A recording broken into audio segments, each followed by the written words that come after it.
అందరికీ welcome back to our channel. అయితే ఈరోజు మనం పాలకూర పప్పుని ఎలా తయారు చేసుకుందామో చూసేద్దామా.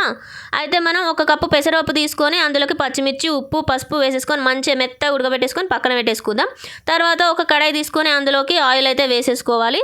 ఆయిల్ వేసేసుకొని మంచిగా ఆయిల్ అయితే హీట్ అయిపోయిన తర్వాత మనం పోపు దినుసులు అనేవి వేసుకోవాలన్నమాట. ఇట్లా చూపిస్తున్న విధంగా పోపు దినుసులు అనేవి వేసుకోవాలి. ఇక్కడ నేను ఆవాలు ఇంకా జీలకర్ర వేసేస్తున్నాను.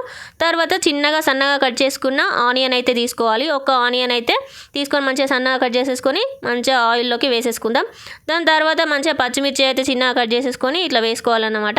పచ్చిమిర్చి ఇక్కడ నేను కొంచెం తక్కువ వేస్తున్నాను, చూస్తున్నారు కదా. మంచిగా పచ్చిమిర్చి అయితే ఇట్లా అడ్డంగా కట్ చేసేసుకొని వేసుకొని మంచిగా ఫ్రై చేస్తూ కలుపుకోవాలన్నమాట. ఆనియన్ ఇంకా ఇక్కడ పచ్చిమిర్చి అయితే మంచిగా ఫ్రై అయిపోవాలి.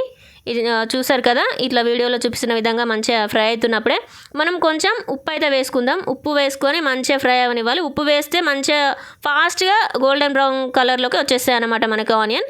సో ఇంకా నేను అవి ఫ్రై అయిన వెంటనే ఇక్కడ నేను పసుపు వేస్తున్నాను. పసుపు వేసి మొత్తం ఒకసారి మంచిగా మిక్స్ చేసేసుకోవాలన్నట్టు.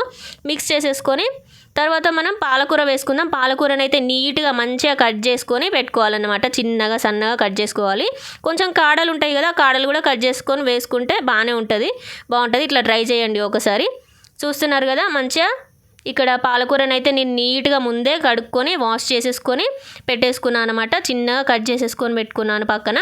తర్వాత ఇదంతా పోపు వేసుకున్న తర్వాత ఇందులోకి వేసేయాలన్నమాట. పాలకూరని అయితే వేసేసి ఒక్క 2 minutes అట్లా స్లిమ్లో పెట్టేసి మంచిగా క్యాబ్ అయితే పెట్టేస్తే ఇక్కడ చూస్తున్నారు కదా, మంచిగా పాలకూర అనేది మంచిగా ఉడికిపోతుంది, మంచిగా దగ్గరికి వస్తుంది అన్నమాట. ఒకసారి మంచిగా మిక్స్ చేసేసుకొని అల్లం వెల్లుల్లి పేస్ట్ అయితే వేసుకుందాం. అల్లం వెల్లుల్లి పేస్ట్ వేసుకొని మళ్ళీ ఒకసారి మంచిగా మిక్స్ చేసేసుకోవాలి. అల్లం వెల్లుల్లి పేస్ట్ ఎప్పుడైనా లాస్ట్లో వేయాలి, ఎందుకంటే కింద అడుగంటిపోతుంది అన్నమాట. చూస్తున్నారు కదా, మొత్తం ఇట్లయితే మిక్స్ చేసేసుకోవాలి. ఓవరాల్గా ఇట్లా మిక్స్ చేసేసుకుంటే ఆయిల్ అనేది మీదకి తేలుతుంది. సో మనం ముందే పెట్టుకున్నాం కదా పెసరపప్పు, పచ్చిమిర్చి, పసుపు, ఉప్పు వేసుకొని మంచిగా మెత్తగా ఉడకబెట్టుకున్న పప్పు అయితే ఇందులోకి వేసేసుకోవాలి. ఇట్లా వేసేసుకొని మొత్తం మిక్స్ చేసేసుకుంటే మనకు చూసారు కదా, మంచిగా తిక్కుగా కనిపిస్తుంది కదా, పప్పు అనేది మంచిగా గట్టిగా అయింది.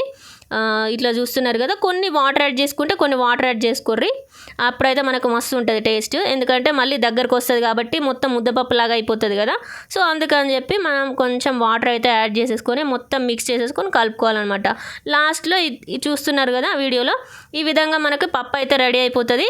సాల్ట్ అయితే చూసుకుంటూ వేసుకోండి, ఎందుకంటే పాలకూరలో కొంచెం సాల్ట్ ఉంటుంది కదా. సో మంచిగా ఇట్లా చేసేసుకున్నారంటే మీకు పాలకూర పప్పు అనేది రెడీ అయిపోతుంది. సూపర్ ఉంటుంది టేస్ట్ అనేది.